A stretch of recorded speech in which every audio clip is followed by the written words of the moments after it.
தமிழ்நாட்டில் இருக்கிற பாப்பானும் திராவிடம் தான் சொல்லுவார் அவர். ரத்தப்படி பார்த்தால், ரத்த கலப்புல பார்த்தா இவன். ஆனா பெரியார் சொல்லுவார், இதில் தெளிவாக சொல்லுகிறார், இதெல்லாம் படித்து காட்ட நேரம் இல்லை. நான் ரத்த பரிசோதனை செய்து ஆரியர் திராவிடர் என்று நான் பார்க்கவில்லை. பெரியார் தான் சொன்னா, ரத்த பரிசோதனை பண்ணல, அவன் பிளட் எத்தனை பெர்சென்ட் இருக்குது, ஜீன் எல்லாம் பார்க்கலாம், இதெல்லாம் நான் பார்க்கல. இப்படி ஆரியர் திராவிடரை பார்க்கவில்லை. அவருடைய ஆச்சார அனுஷ்டானங்கள், பழக்க வழக்கங்கள், அதை வைத்து நான் பார்க்கிறேன். அந்த கலாச்சாரத்தை ஏற்றுக்கொண்டவன் ஆரியனாக பார்க்கிறேன். அதற்கு எதிர்கலாச்சாரத்தை முன்னிறுத்துபவன் திராவிடராக நான் அடையாளப்படுத்துகிறேன். இதுதான் பெரியார் சொன்னார். அதனால பாசிசம் என்று சொல்லி இன தூய்மை பேசுகிறவர் அல்ல பெரியார். இன தூய்மை பார்த்து நான் ஒதுக்கிவிட்டேன் என்று சொல்லுவோர் அல்ல பெரியார். நேற்று கூட சொன்னாங்க, பார்ப்பன தோழர்களுக்கு என்று அவர் ஜனவரி 1ஆம் தேதி ஒரு 62ஆம் ஆண்டில் ஒரு கடிதம் எழுதுகிறார். பார்ப்பன தோழர்களுக்கு எழுதுறார். அப்ப தேர்தல் வரப்போது, 62 தேர்தல், அதற்கு முன்னால் எழுதுறாரு பெரியார். பார்ப்பன தோழர்களே, எனக்கு உங்க மேல ஒண்ணு தனிப்பட்ட கோவம் எனக்கு ஒண்ணும் கிடையாது. இந்த சமுதாயத்தில் உங்க பங்குக்கு மேல எவன் அபகரித்துக் கொள்கிறானோ அவன் மேல எனக்கு கோபம் உண்டு. அது நீங்களா தான் அதிகமா இருக்காலும் உங்க மேல அதிக கோபம் எனக்கு வருது. இதை போலவே இருக்கிற பிறர் மீதும் எனக்கு அந்த கோபம் உண்டு. அதே மாதிரி நான் ஆதரிக்கிறேன் அப்படின்னா, நான் ஒரு தாயாக இருந்து பார்க்கிறேன் இந்த சமுதாயத்தை. தன் வீட்டில் இருக்கிற நோயாளி குழந்தைக்கு, பலம் குன்றி போயிருக்க குழந்தைக்கு எப்படி தாய் அதிக உணவை கொடுத்து, அதிக சத்தான உணவை கொடுத்து அவனை நல்ல உறுதியான மனிதனாக வளர்க்க வேண்டும் என்று ஆசைப்படுவாளோ, அதை போல்தான் இந்த சமுதாயத்தில் பின்தங்கி பலவீன பிரிவாக இருக்கிற மக்களுக்கு என் ஆதரவை கொடுத்து அதிக அக்கறையை காட்டி அவர்களை வளர்த்து விட விரும்புகிறேன். ஒரு தாயின் நிலையிலிருந்துதான் பார்க்கிறேன். எனக்கு உங்க மேல கோபம் இல்லை. உங்களால சமுதாயத்துக்கு ஏதாவது நீங்க எவ்வளவு ஒத்துழைச்சுன்னா எவ்வளவு நல்லா இருந்திருக்குன்னு சொல்றாரு. நீங்கள் மட்டும் ஒத்துழைத்திருந்தால் இந்த சமுதாயத்தை எவ்வளவோ முன்னேற்றி இருக்கலாம். இந்த போலி சுதந்திரம் என்பதை தவிர வேறு எதற்காவது உங்க பார்ப்பதில்லை உங்களுடைய பங்கு இருந்திருக்கிறதா என்று கேட்கிறார். நீங்க அது சுதந்திரம் ஒண்ணுக்கு தான் போராடி இருக்கிறீங்க. அதை கூட பெரியார் போலி சுதந்திரம் என்று சொல்லுகிறார். வார்த்தையை கவனமா போடுறார். இந்த போலி சுதந்திரம் என்பதை தவிர வேறு எதற்காவது உங்களுடைய ஒத்துழைப்பு கிடைத்திருக்கிறதா என்று சொல்லுகிறார். அப்படித்தான் பார்ப்பவர்களை பார்த்தார். பார்ப்பனரை போலவே சமுதாயத்தில் உரிய பங்குக்கு மேல அனுபவிக்கிற எல்லோர் மீதும் அவருக்கு கோபம் இருந்தது, வெறுப்பு இருந்தது. ஆனால் ஊற்றுக்கண் பார்ப்பான். அவங்கிட்ட இருந்து உற்பத்தி ஆகுறது நம்மால் பார்த்துக்கிறான். தெருவோரத்தில் சாக்கடை ஓரத்தில் குடியிருக்கிறவன் போய் கொசு கடிக்குதுன்னா கடிச்சு கடிச்சு கடிக்கதான் செய்யும் கொசு. ஏன்னா சாக்கடை ஓரத்தில் குடியிருக்கிறான். அதுபோல பார்ப்பனலை ஒட்டி இருக்கிற நமக்கு கிறிஸ்தவ மதத்தில் எங்கேயாவது ஜாதி உண்டா? இப்ப கிறிஸ்துவ மத பிரச்சாரங்களே அவன் வர்றான். வேதநாயக முதலியார் வர்றாரு, புஷ்பநாதன் செட்டியார் பேசுறாரு, கிறிஸ்துவ மதத்தை பிரச்சாரம் பண்றது பாக்கிறோம், போடுகிறார்கள். அப்ப அந்த தனக்கு தொடர்பே இல்லாத, மதம் சொல்லாத ஜாதி கூட தமிழ்நாட்டுக்கு வந்தா பிடிச்சிக்குது. இந்தியாவுக்கு வந்தா கிறிஸ்தவ மதத்தில் கூட வந்துருச்சு. நம்ம ஊர்ல இல்ல, தாழ்த்தப்பட்ட இஸ்லாமியர்கள் என்பவர் வடநாட்டில் இருக்கிறார்கள். அவர்களுக்கு இடஒதுக்கீட்டு போராடிக்கிட்டு இருக்காங்க. இஸ்லாம் மதம் தீண்டாமை ஒழிப்பதற்கு பெரியார் காட்டினார், அதுக்கு போங்கன்னு. அதுல கூட வடநாட்டில் தாழ்த்தப்பட்ட முஸ்லீம்கள் இருக்கான், தலித் முஸ்லீம்களுக்கு இடஒதுக்கீடு கேட்டுட்டு இருக்காங்க. எனவே இந்த நாடு எல்லாத்தையும் கெடுத்துருது. அதை போல அதை உள்வாங்கி பார்ப்பனையத்தை உள்வாங்கி இருக்கிற தமிழர்கள் மீதும் எனக்கு கோபம் உண்டு. அது ஒரு பக்கம். எப்படி இருந்தாலும் இந்த சமுதாயத்தில் நம்முடைய மான உணர்வை மீட்பதற்கு என்றது, இன இழிவை ஒழிப்பதற்கு என்பது, சூத்திரத்தன்மையிலிருந்து நாம் விடுபடுவதற்கு தடையாக இருப்பவர்கள் பார்ப்பனர்கள் அல்லது பார்ப்பன அந்த அவர்களை தான் ஆரியர் என்று அடையாளப்படுத்தி திராவிடர். இதில் அவர் சொல்லுகிற போது அதை தெளிவாக சொல்லுவார். இதுதான் அவர் திராவிடர் ஆரியர் என்று சொன்னார். இப்ப அது அப்படியே தமிழ் தேசியத்துக்கு வருவோம். விரைவாக முடிக்கணும், நேரமா நான் சொல்றேன். தமிழ் தேசியம் என்று வருகிற போது பெரியார் தமிழ்நாடு தமிழ்நாடுன்னு கேட்டாரு. 1938 தனித்தமிழ்நாடு தான் அவர் தமிழ்நாடு தமிழருக்கு என்று சொன்ன பெரியார் 39 தன் கருத்தை மாற்றிக்கொண்டு 39 இறுதியில் திராவிட நாடு திராவிடருக்கு என்ன அதுக்கு பேர் வைக்கிறார் பெரியார். அதை சொல்லுவார்கள். பெரியார் பாத்தீங்களா, எல்லாம் சேர்ந்தப்புறம் பார்த்தா இவனுங்க எல்லாம் கூட எல்லாம் பிறமொழிக்காரர்கள் இருந்ததுனால உடனே முழக்கத்தை மாற்றிக்கொண்டார் என்று சொல்லுவார்கள். அது முடிஞ்சதுக்கு அப்புறம் 1956 வரை அந்த முழக்கத்தை வைத்தார்.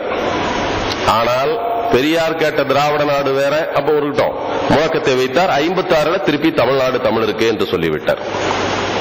திராவிடர் என்பது மக்களை குறிக்கிற சொல்லாக அவர் பயன்படுத்தினார். ஆரியர் என்ற மக்கள் இனத்திற்கும் எதிரான சொல்லாக திராவிடர்னு பயன்படுத்தினார். பின்னால திமுக பிரிஞ்சது.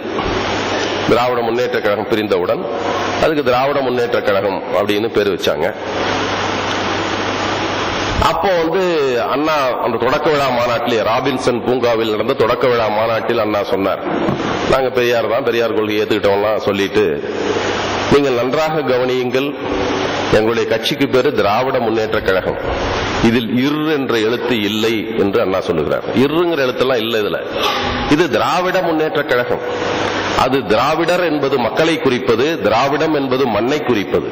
நாங்கள் இந்த நாடு முன்னேறதுக்காக உழைக்கிறவங்க, திராவிடர் என்ற மக்களுக்காக இல்லை, இது மக்களை குறிக்கிற சொல்லாக இல்லை.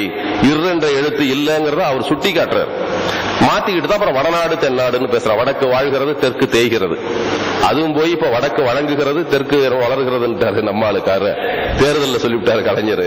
அப்ப அண்ணா சொன்னது வடக்கு வாழ்கிறது தெற்கு தேய்கிறது என்ற முழக்கம் மண்ணை குறித்து வைத்தார். அந்த முன்னேற்றம் அதுக்காக இங்க பெரியார் கூட கேட்டார், என்னடா முன்னேற்றம் உங்களுக்கு, நான் பிராமணர்களை ஒழியன்னா பாப்பாவனம் போய் நீ குத்தணும் அல்லது பூணுல வெட்டணும், அதான்டா முன்னேற்றம். நீ பிராமணனை உறுப்பினராக சேர்த்துக்கலாம் தீர்மானம் போட்டா என்னடா முன்னேற்றம்னு பெரியார் எழுதினார். இதை அந்த கட்சியிலும் கூட எதிர்த்தார்கள். பார்ப்பனர்களை உறுப்பினர்களாக சேர்த்தார்கள் திமுகவில். நீதி கட்சியில ஒரு காலத்துல பாப்பான சேர்க்கலான்னு ஒரு தீர்மானம் கொண்டு வந்த போது பிரச்சனை வச்சு, இது பார்ப்பனராக இயக்கத்துல பாப்பான சேர்த்துறேன்னு. திராவிட முன்னேற்ற கழகத்தில் அப்படி ஒரு சிக்கல் வந்தது. பார்ப்பனர்களை உறுப்பினராக சேர்த்துக் கொள்ளலாம் என்று ஒரு முயற்சி நடந்தது. கடைசியா குழு கூடி பார்ப்பனரையும் திமுகவில் சேர்க்கலாம் என்று முடிவு செய்து விட்டார்கள். இதை அண்ணா அறிவித்தார், பொதுச் செயலாளர் அண்ணா அறிவித்தார். அந்த செய்தியை அப்ப ஆசை தம்பி, ஏவிபி ஆசை தம்பி என்ற ஒரு தலைவர் இருந்தார். அவர் தனியரசுன்னு ஒரு பத்திரிகை நடத்திட்டு இருந்தார், நாளேடு நடத்தி கொண்டிருந்தார். அதில் அந்த செய்தியை போட்டார், திராவிட முன்னேற்ற கழகத்தில் பார்ப்பனரை சேர்த்துக் கொள்ளலாம், பொதுச் செயலாளர் அண்ணா அறிவிப்பு என்று போட்டுவிட்டு அண்ணா படத்தை தலைகீழா போட்டார். படத்தை மட்டும் தலைகீழா போட்டார், செய்தியை சரியா போட்டுட்டு அண்ணா படத்தை, நீ இப்ப பேசிட்டு இருந்தா தலைகீழா மாறிட்டே அண்ணா என்பதை ஆசை தம்பி அப்படி காட்டுறார். அவர் கட்சியோட ஒரு சஸ்பெண்ட் பண்ணி வச்சுட்டாங்க, படத்தை தலைகீழா போட்டாருன்னு. எனவே எதிர்ப்பு இருந்தது, நீ எல்லாம் நம்ம இயக்கத்தில் எப்படி பார்ப்பனர்களை சேர்க்கலாம் என்று சேர்த்தார்கள். அப்புறம் கொஞ்சம் கொஞ்சமா அது கரைஞ்சு போயிடுச்சு. பார்ப்பனர் உறுப்பினர் சேர்த்தா அப்புறம் அவன் கிளை செயலாளர் பொதுச் செயலாளர் வருவான். சேர்த்து விட்டு அப்புறம் நீ பொதுச் செயலாளர் பாப்பாத்தி வந்துட்டான்னு சொல்லிட்டு என்ன பண்றது? அந்த ஆரம்பத்தோட தவறு அங்க நடந்தது. இது ஆரியர் திராவிடர் என்று போய் திராவிடம் கொஞ்சம் கொஞ்சமா மாறிக்கொண்டே போனது. அவங்களுடைய குரல்லாம் அப்படி மெல்ல மெல்ல சவுண்ட் குறைஞ்சு இப்ப ரொம்பவும் போயிடுச்சு.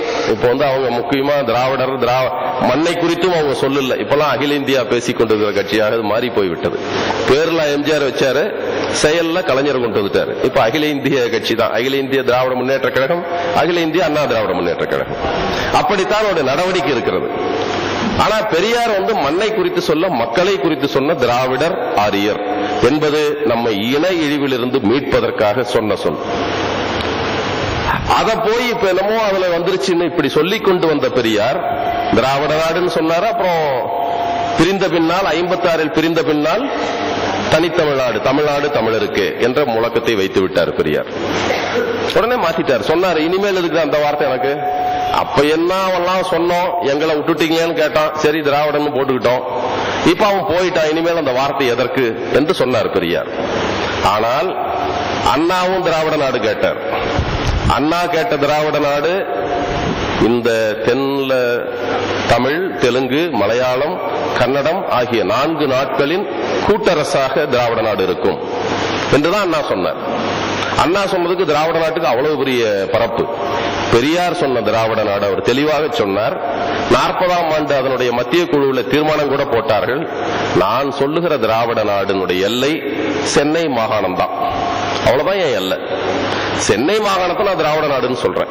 இது நேரடியா ஆட்சியில் வரணும், அவ்வளவுதான். இது ஒரு பூரா நாட்டையெல்லாம் பெரியார் சொல்லவே இல்லை. 4 மாநிலங்களுடைய கூட்டாக இருக்கும் திராவிட நாடுன்னு பெரியாருடைய திராவிட நாடு அது அல்ல. அதையும் நீங்க தெரிஞ்சுக்கணும். அப்படியே அண்ணா சொல்லி இருந்தாலும் இப்ப தமிழ் தேசியம் பேசுபவர்களுக்கு அது எதிராக இல்லை என்பதையும் சொல்லிவிட வேண்டும். தமிழ் தேசியம் பேசுறவங்க என்ன சொல்றாங்க, பெரியார் இயக்கம் கேட்பது தனித்தமிழ் நாடு, அவங்க சொல்றது தமிழ் தேசியம். தமிழ் தேசியம்னா அதுக்கு என்ன தன் தீர் உரிமை என்றெல்லாம் சொல்லி அவரோட வார்த்தையெல்லாம் சொல்லுவாங்க, சுயநிர்ணய உரிமை வேண்டும் என்று சொல்லுகிறார்கள். அது என்னன்னா, பிரிந்து சொல்லும் உரிமை எங்களுக்கு வேணும், நாங்க இந்தியாவோட இருக்க தயார். பிரிந்து சொல்லும் உரிமை வேணும்னா நாங்க பிரிஞ்சு போலாம், அந்த உரிமையை கொடு என்று கேட்பதுதான் தமிழ் தேசியம். பெரியார் சொன்னது, உங்களோடு நாங்கள் இருக்க முடியாது, இருக்க மாட்டோம், பிரிந்துதான் செல்ல வேண்டும், அப்போதுதான் எங்களுடைய இன இழிவை தீர்த்துக் கொள்ள முடியும், தனித்தமிழ் நாடு என்று தெளிவாக சொன்னார் பெரியார். இது வளவலா, அது கட் அண்ட் ரைட். இப்படித்தான் அந்த சொற்களை சொன்னார். அப்படியே பார்த்தா இவன் இந்தியாவோட இருப்பாங்க, பிரிந்து போற உரிமை வேண்டும் சொன்னாரு. அண்ணா மட்டும் என்ன சொன்னாரு? பிரிந்து செல்லும் உரிமையோடு கூடிய நான்